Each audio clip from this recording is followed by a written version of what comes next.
Когда маленького мальчика выбросили из движущейся машины его отца посреди ниоткуда, он понятия не имел, что делать. Раненый и одинокий, он был напуган тем, что с ним произойдет. К его шоку внезапно появился медведь и сделал нечто невероятное. Сэм дрожал от страха, когда его отец на огромной скорости мчался по извилистой дороге на их старой машине. Солнце садилось над густым лесом, отбрасывая длинные тени, плясавшие по неровной монтанской местности. Отец мальчика, человек, охваченный гневом и алкоголем, впал в приступ ярости во время их поездки. Это случалось бесчисленное количество раз раньше, но впервые он боялся за свою жизнь. В этот раз его отец казался более рассерженным, чем обычно. Машина опасно вписывалась в каждый поворот, словно не было гравитации. Сэма бросал от одной стороны машины к другой, он отчаянно кричал своему отцу, чтобы тот остановился, но это только сильнее разозлило мужчину. И тогда гнев отца обрушился на Сэма жестокими словами и жестокими побоями. Мир Сэма становился все более и более непрерывным кошмаром боли и ужаса. Когда машина неслась по лесу, ее мотор ревел, как зверь, когда ярость отца Сэма достигла пика в пьяной маниакальной ярости. Он резко открыл дверь машины и в жестоком акте оставления вышвырнул Сэма на грязную дорогу. Мальчик вылетел из машины. Его маленькое тело ударилось о неумолимую землю. Он лежал там оглушенный и истекающий кровью, когда машина умчалась и скрылась в лесу. По щекам Сэма, покрытым синяками, струились слезы, когда он смотрел, как исчезают задние огни в ночи. Он был один, потерянный в самом сердце дикой природы. Никому не мог обратиться за помощью. Ночью страх и отчаяние сковали его, словно душная пелена. Время шло, и постепенно становилось все темнее и темнее, пока внезапно не наступила ночь. Дезориентированный и избитый Сэм с трудом поднялся на ноги. Он не очень хорошо знал, как выжить в лесу, но знал одно: если он слишком долго останется на одном месте, вероятность того, что за ним придет хищник, вероятно, увеличится. Ночь была холодной, а жуткие звуки леса смыкались вокруг него. Он знал, что ему нужна помощь, но понятия не имел, где он находится и куда идти. Каждый шаг пронзал болью его раненое тело, когда он спотыкался по лесу, а силы иссякали. Сэм услышал поблизости тихий шорох. Он замер, сердце колотилось от страха. Он не был уверен, что делать, бежать, но тогда, возможно, то, что за ним следует, погонится за ним. Или встать и попытаться отбиться. Он вовсе не был уверен в своих шансах в тот момент. За последние несколько часов с ним произошло столько всего, что на тот момент он уже смирился. Он решил, что бы это ни было, он встретит это лицом к лицу, отчасти думая, что это, возможно, всего лишь олень, и что он зря беспокоится. Итак, он повернулся к звуку и гордо встал, чтобы встретить любое существо, которое было позади него. Но тогда из теней появилось зрелище, которое опровергало его ожидания — медведь. Медведь был огромным. Его шерсть богатого темно-коричневого цвета, идеально сливавшегося с лесными тенями, однако во взгляде читались теплота и ум, что удивило Сэма. Он ожидал, что медведь будет угрозой, но вместо этого он осторожно приблизился. Его движения были на удивление мягкими. Сэм замер, совершенно не зная, что делать дальше. Он видел достаточно передач о природе, чтобы знать, что такая встреча обычно не заканчивается хорошо. У него не было ничего, чем можно было защититься. Он подумал, может, ему стоит залезть на дерево, чтобы убежать. Но он был серьезно ранен и давно не ел. Он не мог представить, как далеко сможет уйти, прежде чем медведь его догонит. Поэтому он просто замер, глядя на медведя. На мгновение Сэм и медведь посмотрели друг на друга. Между ними повисло молчаливое взаимопонимание. Хотя Сэм и слышал истории о том, что медведи яростные и дикие, этот медведь казался другим. Он не мог понять, в чем дело. Но было что-то заботливое в том, как медведь смотрел на него. Сэм отбросил эту безумную мысль и сказал себе не опускать так быстро гвард. Но затем произошло нечто невероятное, словно почувствовав уязвимость Сэма, медведь опустился на землю и протянул массивную лапу, мягко толкнув дрожащего Сэма. Это был невысказанный призыв. Хотел ли медведь, чтобы Сэм забрался к нему на спину? Нет, конечно же, это безумие, он пересмотрел слишком много мультфильмов. Но медведь настаивал, снова и снова мягко толкая лапой Сэма. Не имея ничего терять, он решил рискнуть. Со смесью страха и любопытства Сэм неохотно забрался на спину медведя, вцепившись в густую шерсть изо всех сил. Он сомневался, что мог зажмурить глаза сильнее, чем уже сделал это. Он с тревогой ждал нападения, тычка или каких-либо других агрессивных действий со стороны медведя, но этого не произошло. Вместо этого медведь медленно поднялся на все 4 лапы и аккуратно приноровил вес Сэма, затем медленно двинулся вперед, делая каждый шаг осторожно. Сэм едва мог поверить в происходящее. С удивительной грацией медведь нес Сэма все глубже в лес. Сэм вцепился в медведя. Его избитое тело находило утешение в его тепле и защите. Он признал, насколько странной была эта ситуация, но на тот момент ему было все равно. Впервые за несколько дней он почувствовал себя в безопасности. Словно медведь стал его защитником, молчаливым присутствием, дарующим ему надежду в самый темный час. Часами они бродили по дикой природе. Медведь вел Сэма через лабиринт высоких деревьев и извилистых ручьев. Сэм мог только гадать о намерениях медведя. Может, он вел его в свою берлогу, чтобы съесть. В голове роились самые дикие, самые жуткие мысли, но он не мог отрицать очень странное чувство уюта, которое его охватило. Большая его часть очень надеялась, что медведь помогает ему найти безопасное место. Одно он точно знал — намерения медведя скоро станут ясны. Ночь тянулась, силы Сэма продолжали иссякать, он то впадал в беспамятство, то приходил в себя, пока в какой-то момент не упал со спины медведя. Он здорово перепугался, когда медведь разбудил его, ткнув носом ему прямо в лицо и навязчиво нюхая. У Сэма ушла целая минута, чтобы вспомнить, где он находится и почему лежит на полу в компании медведя. А когда все нахлынуло, произошло нечто шокирующее. Впервые за долгое время он расплакался навзрыд. Он перестал плакать довольно давно, когда понял, что это только побуждает его жестокого отца вести себя еще более агрессивно, как способ справиться. Он перестал плакать или вообще испытывать какие-либо эмоции из-за жестокого обращения. Он выплеснул все. Его тело сотрясалось от рыданий.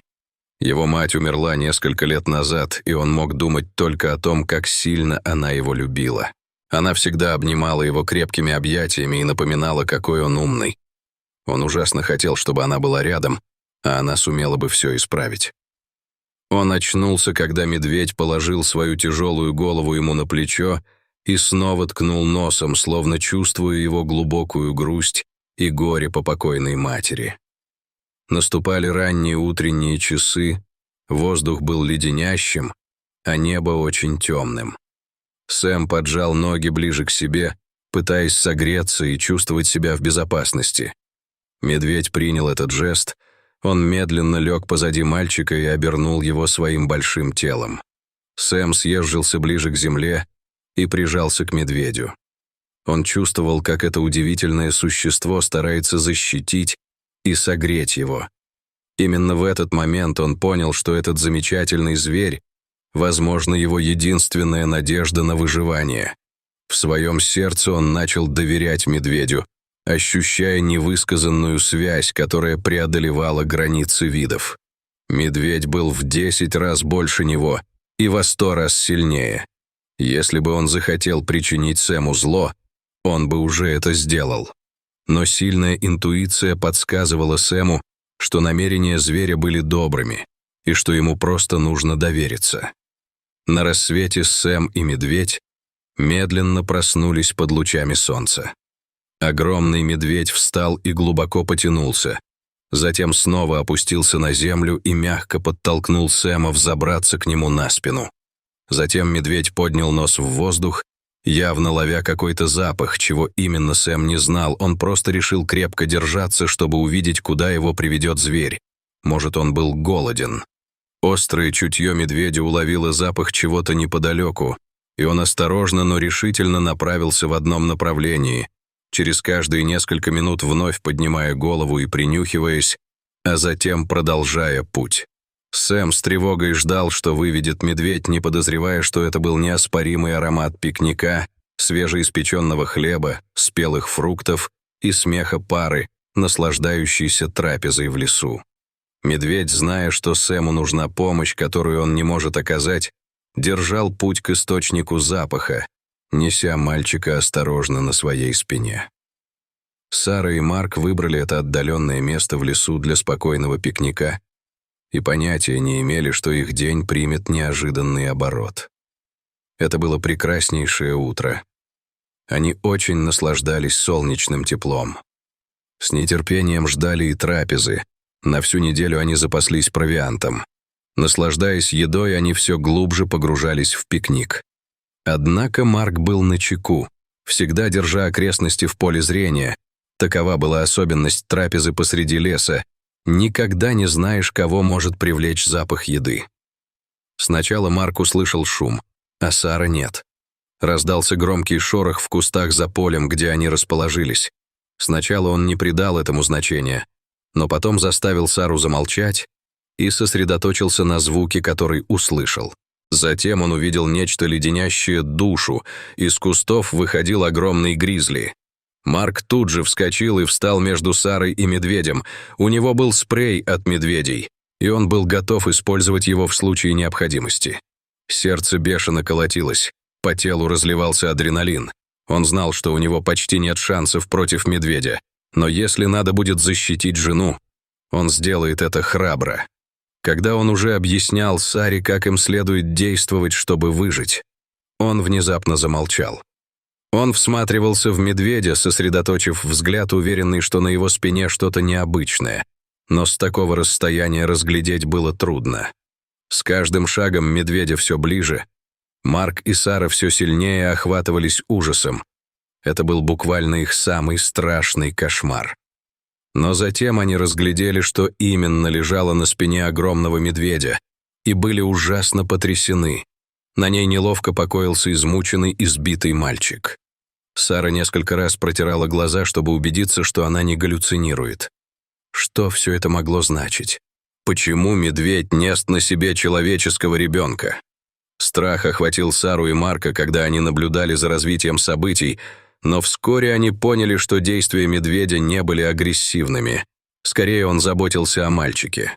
Завидев Марка и Сару, медведь высоко поднял свою большую красивую голову, словно подтверждая их запах и решая, были ли они дружелюбны. Очевидно, он одобрил их, потому что вдруг начал опускать тело на землю и мягко стряхнул спящего мальчика со спины. Сэм медленно соскользнул на пол в бессознательном состоянии. На мгновение медведь встал над мальчиком и толкал его носом, пока тот внезапно не проснулся. Пока мальчик оглядывался, пытаясь осознать происходящее, медведь потихоньку отошел, давая ему пространство, и немного промычал «пари», словно побуждая их подойти к мальчику. Марк и Сара не колебались ни секунды. Они медленно приблизились к мальчику, покрытому синяками и грязью. Когда взгляд Сэма встретился с их взглядами, в его глазах читались страх и облегчение. Он с трудом заговорил. Голос был едва слышным шепотом, но он сумел произнести слова «Пожалуйста, помогите мне». У Сары на глазах навернулись слезы, когда она опустилась рядом с раненым мальчиком. Она видела в присутствии медведя молчаливое заверение их безопасности. Она мягко успокоила Сэма, что они вызовут помощь. Она попыталась обнять его, но его тело выглядело таким измученным, что она ограничилась тем, что утешающе погладила его по голове, а Марк в это время достал телефон и вызвал помощь. Он быстро объяснил их местоположение и настоятельно попросил медицинскую помощь.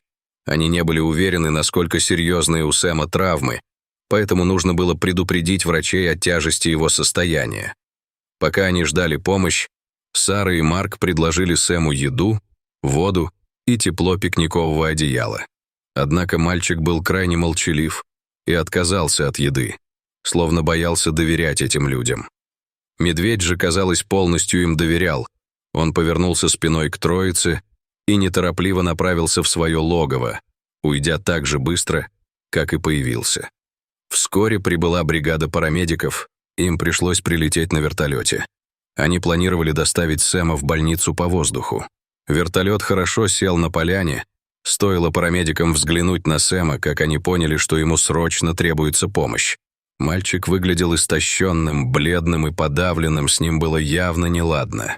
У Сары вновь навернулись слезы при мысли о том, что пришлось пережить бедному ребенку, прежде чем их пути пересеклись. Парамедики принялись стабилизировать состояние мальчика, а затем эвакуировали его вертолетом в ближайшую больницу. К счастью, он был достаточно стабилен для транспортировки, и они как можно быстрее доставили его в клинику. Сэм был сильно обезвожен и не вполне осознавал происходящее, что никогда не было хорошим знаком. Когда Сэм попал в больницу, врачи были ужаснуты, узнав о травмах. Они гадали, что могло произойти, но ни к каким выводам не пришли. Телесные повреждения были гораздо серьезнее, чем они предполагали вначале. Их крайне озадачивало, что могло их вызвать. У Сэма было множество переломов и сильных ушибов, причем некоторые травмы были достаточно старыми. Это был первый признак жестокого обращения. Они заметили, что Сэм то приходил в сознание, то снова терял его, из-за чего было сложно эффективно общаться с ним и выяснить, что произошло. В результате лечения назначили, основываясь на самых разумных предположениях. Путь Сэма к выздоровлению, как физическому, так и эмоциональному, только начинался. Когда он, наконец, очнулся, то тихо лежал в больничной палате, благодарный за заботу и любовь, которые получал. Марк и Сара навещали его каждый день с того момента, как он открыл глаза. Они были прекрасными людьми и сильно о нем заботились, напоминая ему о его покойной матери. Когда он оставался один, то не мог не думать о медведе, спасшем его жизнь, защитнике в дикой природе, проявившем доброту в самые тяжелые моменты. Если бы не медведь, пришедший ему на помощь, его состояние, вероятно, ухудшилось бы еще больше. В последующие дни история выживания Сэма разлетелась по всему миру. Все хотели узнать о мальчике, которого спас дикий медведь. В конце концов объявился и отец Сэма, требуя забрать сына к себе. Но полиция уже ждала его. Врачи расспросили Сэма о возможном жестоком обращении, когда он очнулся, и он рассказал им все. Стало очевидно, что отец поступил с ним таким образом, поэтому офицеры решили, что он никогда больше не причинит вреда своему сыну. Не имея опекунов или семьи, Сэм остался совсем один. Но затем произошло нечто удивительное. Марк и Сара подали документы на усыновление Сэма. Он и Марк настолько подружились, что эта пара, которая боролась с бездетностью, решила воспитать мальчика как родного ребенка. В свою очередь, Сэм с радостью принял их привязанность, потому что чувствовал себя с ними в безопасности и умиротворении. Безопасность и стабильность дали Сэму шанс вырасти в здоровой и любящей среде. И по мере того, как продолжалось его путешествие, он знал, что навсегда сохранит в памяти объятия медведя, напоминание о том, что даже в самые темные времена может найтись хранитель, ждущий в тени, готовый протянуть помогающую лапу или, в данном случае, пушистую спину тем, кто в ней нуждается. И по мере того, как продолжалось его путешествие, он знал, что навсегда сохранит в памяти объятия медведя, напоминание о том, что даже в самые темные времена может найтись хранитель, ждущий в тени, готовый протянуть помогающую лапу или, в данном случае, пушистую спину тем, кто в ней нуждается. Как бы вы отреагировали, если бы к вам приблизился медведь? Поделитесь своими мыслями в комментариях ниже. Спасибо за просмотр. Всего доброго.